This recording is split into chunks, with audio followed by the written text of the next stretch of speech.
आज हम लोगों के बीच मानगो के कांग्रेस के वरिष्ठ नेता ओम प्रकाश सिंह उर्फ गुड्डू सिंह, ये मानगो में सोशल मीडिया पर दो दलों का विवाद चल रहा है। इस पे इनसे विस्तार में हम लोग आज बात करेंगे कि राजनीति में किस तरह की यह हरकत हो रही है, इसमें समाज में क्या संदेश जाएगा लोगों के बीच राजनीति का। जरा आप इस पे प्रकाश डालिए। देखिए, ऐसा है ना कि राजनीति के विचारों का विषय है। राजनीति में विचारों का आदान प्रदान होता है और विचारों और के हिसाब से मुद्दे बनते और मुद्दे पर राजनीति होती है। लेकिन हो क्या है कि जब से मैं देख रहा हूँ कि इस 2024 के चुनाव में जब से माननीय विधायक सरजू राय जी चुनाव जीते हैं, तब से लेकर के जो उनके कार्यकर्ता हैं, उनके अंदर लग रहा है कि एक ऐसा ताकत समावेश हो गया है कि अपने उस ताकत के दम पर वो सभी को कुचल देना चाहते हैं। चाहे वो जनता हो, चाहे विपक्ष के कार्यकर्ता हो, चाहे विपक्ष के नेता हो, चाहे प्रशासनिक पदाधिकारी हो, चाहे वो मानगो एमएनसी हो, नगर निगम हो, सबको ये कुचलना चाहते हैं, ऐसा हमको दिख रहा था। लेकिन हम लोग धैर्य से, शांति से इस चीज़ों को अपने आँख से देख रहे थे।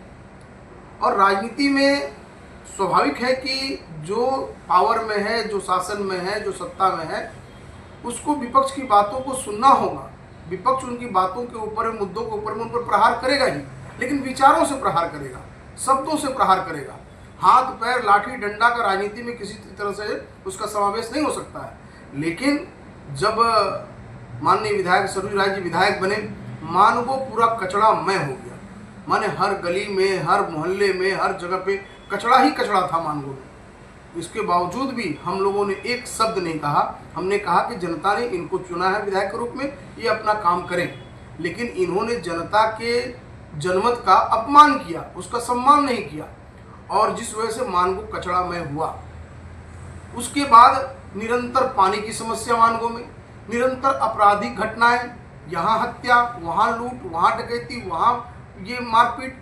और माननीय विधायक जी इन सभी चीज़ों को छोड़ करके ये बंगाल की समस्या पे बोल रहे थे, केरल की समस्या पे बोल रहे थे, ये उत्तर प्रदेश की समस्या पे बोल रहे थे। इनको ये नहीं समझ में आ रहा कि जिस क्षेत्र ने हमको अपना प्रतिनिधि चुना है, जिसने हमको विधायक बनाया है, वो अगर हमारे क्षेत्र की जनता अगर तकलीफ में है तो मैं पहले उनकी तकलीफों का निराकरण करूँ। क्योंकि मैं कोई मिनिस्टर नहीं हूँ, मैं कोई मुख्यमंत्री नहीं हूँ, मैं कोई उप मुख्यमंत्री नहीं हूँ, तो मेरा दायित्व है कि मैं विधायक हूँ तो अपने क्षेत्र के समस्याओं का पहले निदान करूँ। इन्होंने उन चीज़ों को नज़रअंदाज किया और ये नज़रअंदाज करने का कारण ये रहा कि समस्याएं बढ़ते बढ़ते बढ़ते आज इस कदर बढ़ गई कि हम भी विपक्ष में हैं। यहाँ की जनता ने हमको भी 7,000 ही वोट उनसे कम दिया है, तो हम लोगों को खड़ा होना पड़ा। जब खड़ा हुए और हम सोशल मीडिया में पानी की समस्या को लेकर, कचरा को समस्या को लेकर, आपराधिक घटनाओं को लेकर के जब माननीय विधायक जी से सवाल करने लगे, तो विधायक जी को इन बातों को चुभने लगे उनको। और इस कदर उनको बात चुभी कि अब जो उनके साथ, जिनके साथ वो बैठते हैं, वो आपराधिक किस्म के लोग हैं। कई बार आप फोटो में, वीडियो में देख सकते हैं, अखबारों में छपा है। जो लोग आज उम्र कैद की सजा काट रहे थे, 10 साल उम्र कैद की सजा थी, हाई कोर्ट में अपील में गए, 10 साल में उनको 10 साल की सजा करके 10 साल की सजा काट के बाहर निकले, वो लोग रिवॉल्वर, पिस्टल, हथियार लेके घूम रहे हैं। कल का क्या घटना घटा? कल यही घटना घटा कि गोपाल यादव ने पानी को लेकर के, कचरा को लेकर के, आपराधिक घटनाओं को लेकर के, जो क्षेत्र की समस्या है उनको लेकर के सोशल मीडिया के माध्यम से पोस्ट कर रहे थे। वो बातें उनको नागवार लगी। उन्होंने अपने कुछ, माननीय विधायक ने कुछ अपने गुंडों को भेजा। वो गुंडों उनके हाईवे में आकर के उनकी गाड़ी को रुकवा करके उनके गाड़ी पर डंडा से प्रहार किया, उनको बाहर निकाल करके उनके साथ मारपीट की, पैसा निकाल लिया, रिवॉल्वर दिखा दिया उनको। प्रशासन कहाँ है? अगर शहर के अंदर में गुंडा अगर रिवॉल्वर लेके घूम रहा है तो प्रशासन क्यों मूक दर्शक बना हुआ है? ऐसे लोगों को हथकड़ी लगा के जेल के अंदर क्यों नहीं भेज रहा है? कल मैंने एक बयान देखा है, मैंने पूछा भाई कि जो बयान दे रहे हैं इस घटना को हमने लोकतांत्रिक तरीके से, संविधान में, कानून ने जो हमको अधिकार दिया है उसको अपनाते हुए हम गए थाना पर और उन पर FIR दर्ज करवाए और वहाँ से हम चले आए। लेकिन उसके कुछ ही देर बाद हमने देखा कि एक कोई होंगे, हम उनको पहचानते नहीं थे। हमने पूछा भाई ये कौन व्यक्ति, तो बताइए घड़ी का मिस्त्री है। तो भाई घड़ी मिस्त्री जी को मेरा कहना है कि आप भी तो वही शब्द इस्तेमाल कर रहे थे। आप आए थे जदयू के कार्यकर्ताओं के समर्थन में, लेकिन आप भी तो वही किए जो जदयू के कार्यकर्ता किए। या उनके गुंडे किए। आप भी तो वही किए कि कहे कि गोपाल यादव को मैं चप्पल निकाल कर मारूंगा।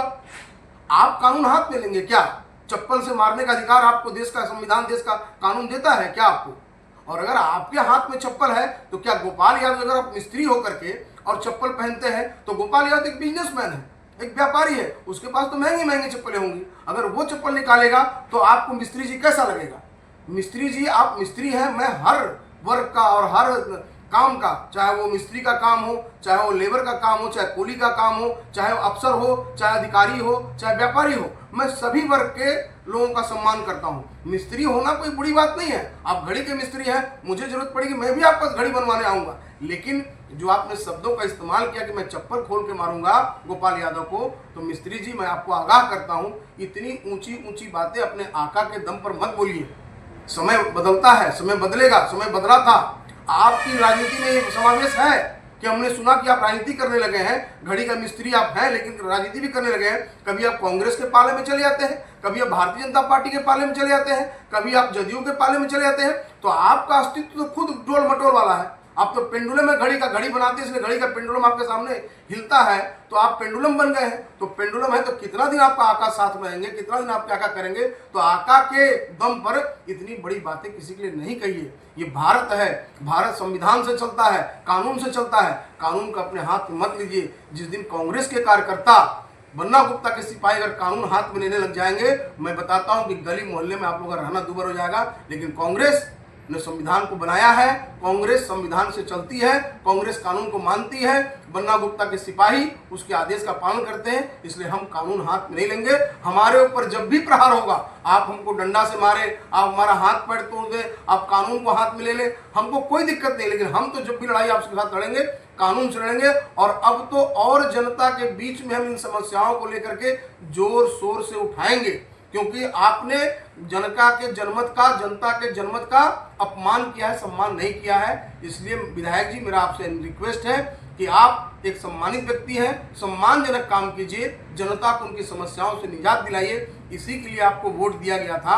हालांकि इन लोगों के अंदर थोड़ा ताकत इसलिए बढ़ गया है क्योंकि ये छल प्रपंच से चुनाव जीते हैं। अगर ये चुनावी तरीका से जीते रहते, सैद्धांतिक तरीका से जीते रहते, तो निश्चित तौर पे ये सैद्धांतिक रहते, संवैधानिक रहते।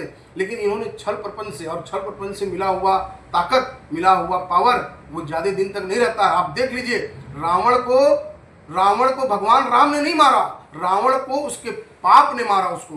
तो आपका भी पाप का घड़ा भर रहा है। जिस दिन आपका पाप का घड़ा भर जाएगा, निश्चित तौर पर वो फूटेगा और आपकी कहानी समाप्त हो जाएगी। इसलिए हमसे लड़ने भिड़ने का काम मत कीजिए। गोपाल यादव को अदना सा, कमजोर सा आदमी मत समझिए। वो भी जदुवंशी है, भगवान श्री कृष्ण की संतान है।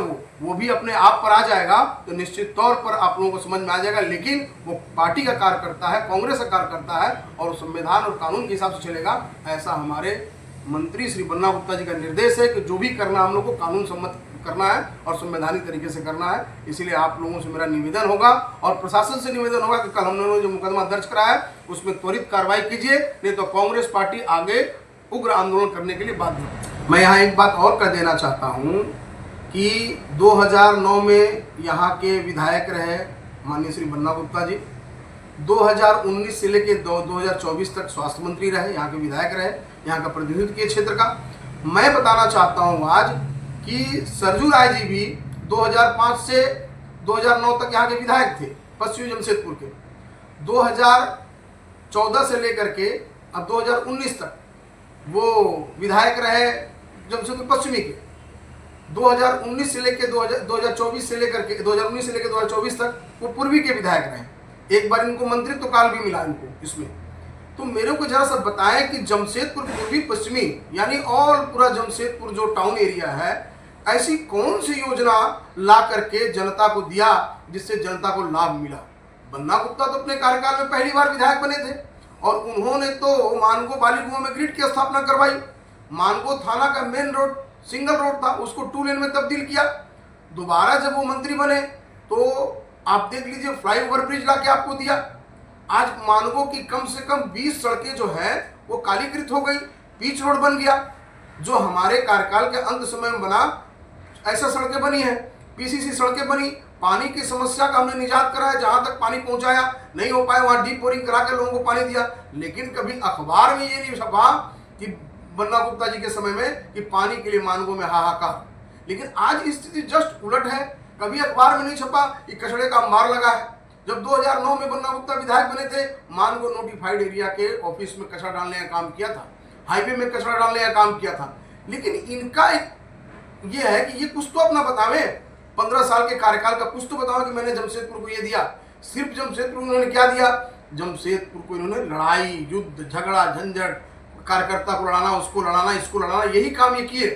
एक भी उपलब्धि हमको बता दिए कि आपकी उपलब्धि क्या है, आज आपके कार्यकर्ता क्या कर रहे हैं। मैं विधायक जी, माननीय विधायक सरजू राय जी से निवेदन करना चाहूंगा कि आप घर से बाहर निकलिए और क्षेत्र में घूमिए, आपके कार्यकर्ताओं की स्थिति क्या होगी। धन्यवाद।